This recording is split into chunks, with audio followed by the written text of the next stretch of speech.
Hello everyone, I am Professor Nayan Asne, Department of Information Technology from Parvatibai Ganbamose College of Engineering, Bangoli. So in the last session we have seen or we have listed the different object-oriented methodologies. Again I will repeat that methodologies. The first was the object-oriented design by Buch. The second was object modeling technique by Ramberg. Third is object-oriented analysis by Kud Jordan. And the fourth is object-oriented software engineering by Ivar Jacobson. So let's see these things one by one. So we'll start with the Ramberg methodology, which is the very primary and very related to the traditional approach. So we listed first this Ramberg because it's a very friendly and easy methodology for traditional system analysis. It is the closest to the traditional approach to the system design and design. Its primary strength is in object analysis, but it also does the excellent job with the object design. So Ramberg has three deliverables to the object analysis phase. The first is the object model.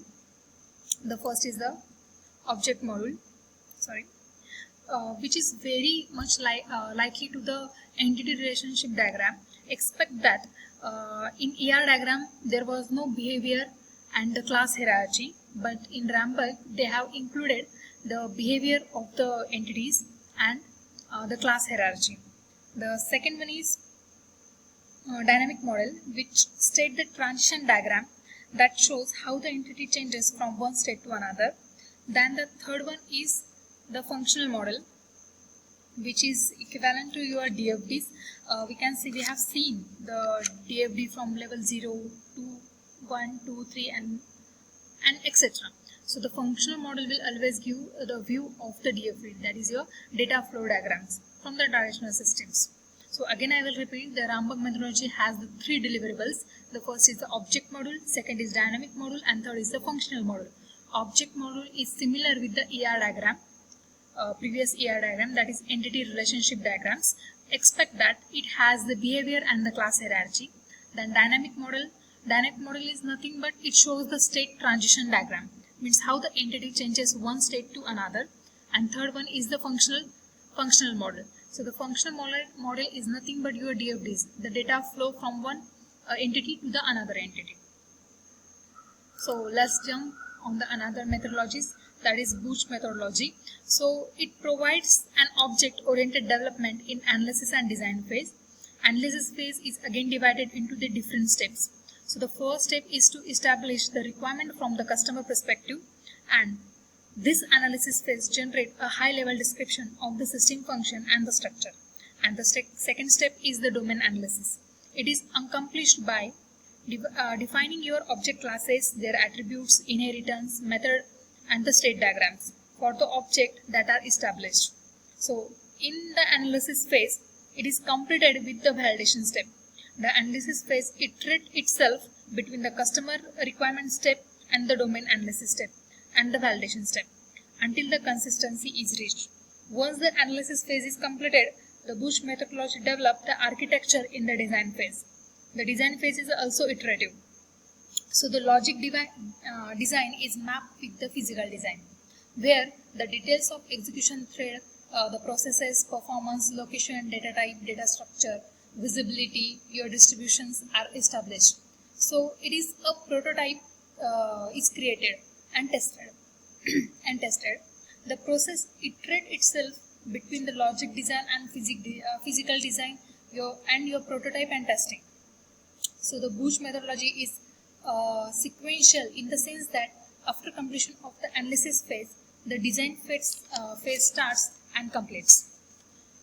And these phases are composed with the small cyclic steps. So the Buch methodology concentrates on the analysis and design phase and does not consider the implementation and testing phase in much detail. So we have different softwares for the Buch ODDs, that object-oriented design. We have eDraw. You can go in the YouTube or you can search for eDraw in Google, and you can also install to see how the Buch templates or the notations or the symbols are used to design the system. So we'll see one template of the Buch. Here is the template.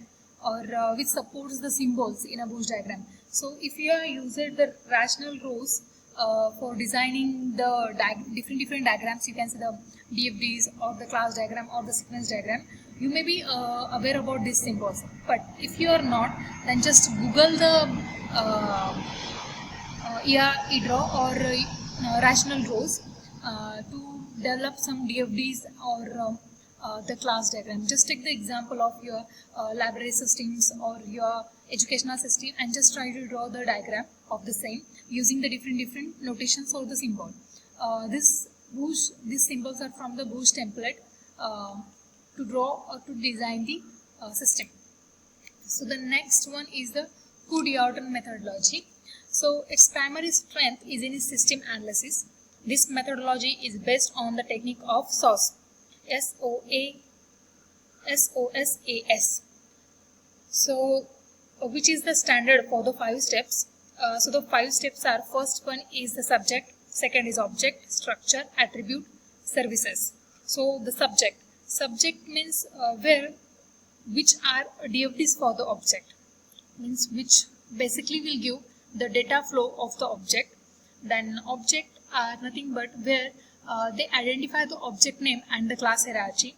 Structure means nothing but it is decomposed into the 2 types, that is a classification structure and the composition. So again the classification structure is divided into the means the classification will give the handles for inheritance and connection between the classes, and the composition structure will give the connection between the classes, means the connection between the other classes, and classification will give the connection between the inheritance and the classes.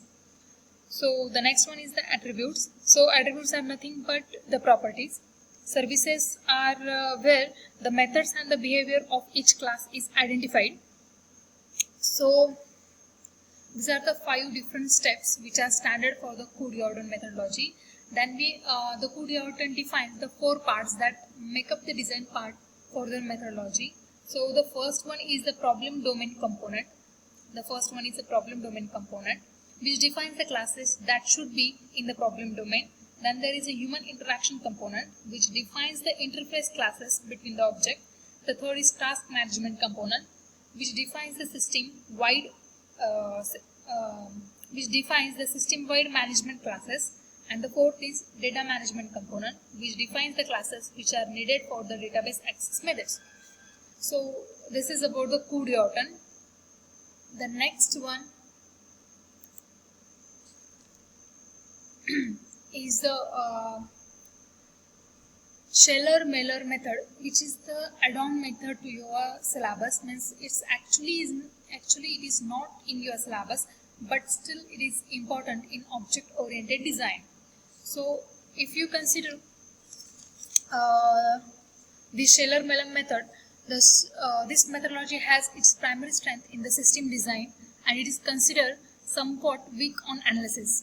So it includes the 3 models. The first is information model, second is the state model, and third is the process model. Information model will consist of the object, variable, and the relationship between the object. Then the state model,